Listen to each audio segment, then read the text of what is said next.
মহিলাৰ কণ্ঠত সাৱলীলভাৱে গীত পৰিৱেশন কৰা এজন যুৱক দলপাৰ নয়নজিৎ পাংগিঙৰ দ্বৈত কণ্ঠৰ যাদুৱে মোহিছে অজস্ৰজনক।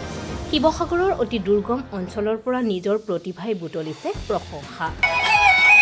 নহৰ ফুলৰ বতৰতে মোৰ পাখি লাহি মনৰ মাজত কোনে আহি আজি গগন বজায় হালধি মাহি সুগন্ধি হনা চিকুণ কোমল দেহৰ মাজত কিহে জনপ্ৰিয়ে ইৰাই যায়। শৈশৱৰে পৰা গীতৰ অনুশীলন কৰা নয়নজিতে বিগত ৩ বছৰ ধৰি মহিলা কণ্ঠৰে মোহাচন্ন কৰিছে বহুজনক। একে সময়তে পুৰুষ আৰু মহিলাৰ সুৰেৰে গীত পৰিৱেশন কৰা নয়নজিতে বিভিন্ন স্থানত পৰিৱেশন কৰি আহিছে গীত। ভইচ অৱ মিচিং শীৰ্ষক প্ৰতিযোগিতাতো অংশগ্ৰহণ কৰিছিল নয়নজিতে। শেহতীয়াকৈ জিলাখনৰ বিভিন্ন অনুষ্ঠানত দ্বৈত সুৰেৰে গীত পৰিৱেশন কৰি জনপ্ৰিয়তা অৰ্জন কৰিছে। নয়নজিতৰ কণ্ঠত মিচিং ঐনিতম, বিহু আৰু আধুনিক গীত প্ৰাণ পাই উঠিছে।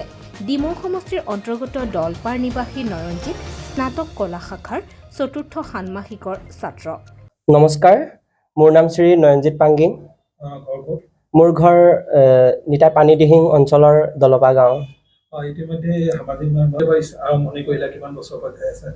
ছাৰ, সেইটো মই ক'বলৈ গ'লে ২০২২ চনৰ পৰা মই কটীয়ৰী হাই ছেকেণ্ডেৰী, তাতে মই হাই ছেকেণ্ডেৰী পঢ়িছিলোঁ। তাতে মই ফাৰ্ষ্ট ইয়েৰৰ পৰা গাবলৈ প্ৰয়াস কৰিছিলোঁ। অনুষ্ঠান সৰু সুৰা এনেকৈ জনাসকলে মোক মাতি নিয়ে। তেনেকৈ আজি এই শিৱসাগৰত অনুষ্ঠানটিত মই গাবলৈ আহিছিলোঁ। তেতিয়াই দাদাহঁতে মোক আৰু কি কৰি ভাল পাওঁ?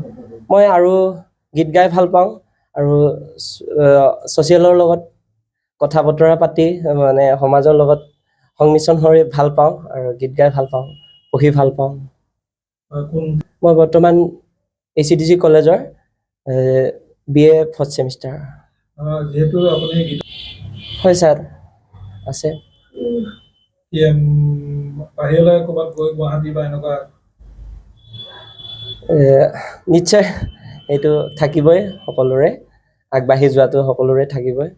তেনেকৈ ময়ো বিচাৰোঁ। এখন প্ৰতিযোগিতাত আপুনি অৱতীৰ্ণ হৈ আছে, সেই বিষয়ে অকণমান কওকচোন।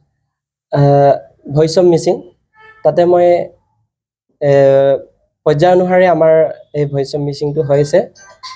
তাতে মই এতিয়া দ্বিতীয় ৰাউণ্ডটোলৈ চিলেকশ্যন হৈ আছোঁ আৰু গাবলৈ। Bureau' report, any political.